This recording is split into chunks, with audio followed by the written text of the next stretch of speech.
نحمدہ ونصلی علی رسولہ الکریم بسم اللہ الرحمن الرحیم۔ دیکھتی آنکھوں سنتے کانوں آپ کو خاک مدینہ و نجف کا سلام پہنچے۔ تبلیغ و اشاعت اسلام کی آج ہماری 16ویں ویڈیو ہے۔ آج کی ہماری ویڈیو کا عنوان ہے سرکار مدینہ کی ہجرت، مروی سیدنا ابو بکر صدیق۔ حضرت براء بن عازب سے مروی ہے کہ میرے والد حضرت عازب سے سیدنا صدیق اکبر نے 13 درہم کے عوض زین خریدی اور ان سے کہا کہ آپ اپنے بیٹے براء سے کہہ دیجئے کہ وہ اسے اٹھا کر میرے گھر چھوڑ دیں۔ تو حضرت عازب نے کہا کہ پہلے آپ نبی علیہ السلام کی ہجرت مکہ و مدینہ کا واقعہ بیان کیجئے۔ حضرت صدیق اکبر نے فرمایا کہ شب ہجرت ہم لوگ رات کی تاریکی میں نکلے اور سارا دن اور ساری رات تیزی سے سفر کرتے رہے، یہاں تک کہ ظہر کا وقت ہو گیا۔ میں نے نظر دوڑا کر دیکھا کہ کہیں کوئی سایہ نظر آتا ہے کہ نہیں۔ مجھے اچانک ایک چٹان نظر آئی، میں اس کی طرف لپکا تو وہاں کچھ سایہ موجود تھا۔ میں نے وہ جگہ برابر کی اور نبی علیہ السلام کے بیٹھنے کے لیے اپنی پوستین بچھا دی اور نبی علیہ السلام سے آ کر عرض کیا، یا رسول اللہ کچھ دیر آرام فرما لیجئے۔ چنانچہ آپ لیٹ گئے۔ ادھر میں جائزہ لینے نکلا کہ کہیں کوئی جاسوس تو نظر نہیں آ رہا۔ اچانک مجھے بکریوں کا چرواہا مل گیا۔ میں نے اس سے پوچھا، بیٹا تم کس کے ہو؟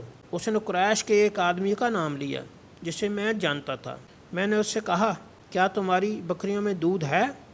اس نے اسبات میں سر ہلا دیا۔ میں نے اس سے دودھ دو کر دینے کی فرمائش کی تو اس نے اس میں مثبت جواب دیا اور میرے کہنے پر بکری کو قابو کر لیا۔ پھر میں نے اسے بکری کے تھن پر غبار صاف کرنے کا کہا جو اس نے کر دیا۔ پھر میں نے اسے ہاتھ جھاڑنے کا کہا اور اس نے ہاتھ بھی جھاڑ لیے۔ اس وقت میرے ہاتھ میں ایک برتن تھا جس کا منہ باریک کپڑے سے لپٹا ہوا تھا۔ اس برتن میں اس نے پہلے تھوڑا سا دودھ دوہا اور میں نے اس پر پانی چھڑک دیا تاکہ برتن ٹھنڈا ہو جائے۔ اس کے بعد نبی کی خدمت میں حاضر ہوا اور دودھ نوش کرنے کی گزارش کی جسے انہوں نے قبول کیا اور اتنا دودھ پیا کہ میں مطمئن اور خوش ہو گیا۔ اس کے بعد آپ سے دریافت کیا کہ اب روانی کا وقت آ گیا ہے، ہمیں چلنا چاہیے۔ نبی علیہ السلام کے ایما پر وہاں سے ہم روانہ ہوئے۔ پوری قوم ہماری تلاش میں تھی، لیکن سراقہ بن مالک بن جاشم جو کہ اپنے گھوڑے پر سوار تھا کے علاوہ ہمیں کوئی نہ پا سکا۔ سراقہ کو دیکھ کر میں نے نبی علیہ السلام سے عرض کیا، یا رسول اللہ یہ جاسوس ہم تک پہنچ گیا ہے، اب کیا ہوگا؟ نبی علیہ السلام نے فرمایا، آپ غمگین اور دل برداشتہ نہ ہوں، اللہ ہمارے ساتھ ہے۔ ادھر وہ ہمارے اور قریب آ گیا اور اس کے ہمارے درمیان 2-3 نیزوں کا فرق رہ گیا۔ میں نے پھر عرض کیا، یا رسول اللہ یہ تو ہمارے قریب پہنچ گیا ہے، اور یہ کہہ کر رو پڑا۔ نبی علیہ السلام نے وجہ پوچھی تو میں نے عرض کیا، یا باخدا میں اپنے لیے نہیں رو رہا، میں تو آپ کے لیے رو رہا ہوں کہ اگر انہوں نے آپ کو پکڑ لیا تو پتہ نہیں کیا سلوک کریں۔ اس پر نبی علیہ السلام نے سراقہ کے لیے دعا کی، اے اللہ تو جس طرح چاہے اس سے ہماری حفاظت اور کفایت فرما۔ اس وقت گھوڑے کے پاؤں پیٹ تک زمین میں دھنس گئے، حالانکہ وہ زمین سپاٹ اور سخت تھی۔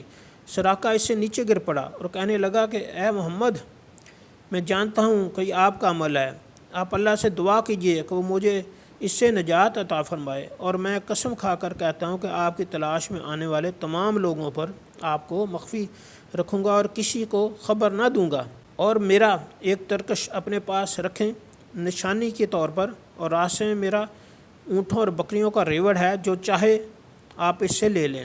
نبی علیہ السلام نے فرمایا کہ مجھے اس سے کسی چیز کی ضرورت نہیں۔ آپ نے دعا کی اور اسے رہائی مل گئی اور اپنے ساتھیوں کے پاس لوٹ گیا۔ ہم اپنی راہ ہو لیے یہاں تک کہ مدینہ منورہ پہنچ گئے۔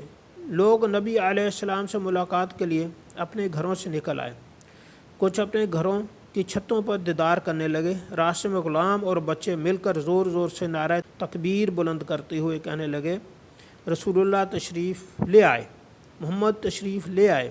نبی کے آنے پر جھگڑا ہونے لگا کہ نبی علیہ السلام کس قبیلے کے مہمان بنیں گے۔ نبی علیہ السلام نے اس جھگڑے کا فیصلہ کرتے ہوئے فرمایا کہ آج رات میں خواجہ عبد المطلب کے خوال بنو نجار کا مہمان بنوں گا تاکہ ان کے لیے باعث عز و شرف ہو جائے۔ چنانچہ ایسا ہی ہوا۔ صبح ہی تو آپ وہاں تشریف لے گئے جہاں کا آپ کو حکم ملا۔ حضرت برا بن عازب کہتے ہیں کہ مہاجرین میں سب سے پہلے ہمارے پاس حضرت مصعب بن عمیر تشریف لائے، پھر بنو فہر سے تعلق رکھنے والے نابینا صحابی حضرت ابن ام مکتوم تشریف لائے، اور پھر حضرت عمر فاروق بھی 20 گھوڑوں پر سواروں کے ہمراہ ہمارے یہاں رونق افروز ہوئے۔ ہم نے حضرت عمر فاروق آئے تو ان سے پوچھا کہ نبی علیہ السلام کب آ رہے ہیں؟ انہوں نے کہا کہ وہ میرے پیچھے پیچھے تشریف لا رہے ہیں، اور ساتھ ہی حضرت صدیق اکبر تشریف لائے۔ حضرت صدیق اکبر سے مروی ہے کہ نبی علیہ السلام نے امیر حج بنا کر بھیجتے وقت اس برات کا اعلان کرنے کی ذمہ داری سونپی تھی کہ اس سال کے بعد کوئی مشرک حج نہیں کر سکے گا، کہ آدمی برہنہ ہو کر طواف نہیں کر سکے گا، جنت میں صرف وہی داخل ہوگا جو مسلمان ہوگا، اور جس شخص کا پیغمبر اسلام سے کوئی معاہدہ ہوا ہے وہ اپنی میعاد کے اختتام تک برقرار رہے گا، اور یہ کہ اللہ اور اس کا نبی مشرکین سے بری ہیں۔ جب حضرت صدیق اکبر 3 دن کی مسافت طے کر چکے تو نبی علیہ السلام نے حضرت علی سے فرمایا کہ ان کے پیچھے جاؤ اور میرے پاس واپس بلا کر لاؤ، اور امارت حج نہیں، یہ پیغام مکہ والوں تک پہنچانا ہے۔ حضرت علی روانہ ہو گئے، اور جب حضرت صدیق اکبر حاضر ہوئے تو ان کی آنکھوں سے آنسو رواں تھے۔ کہنے لگے یا رسول اللہ، کیا میرے بارے کو نئی بات پیش آ گئی ہے؟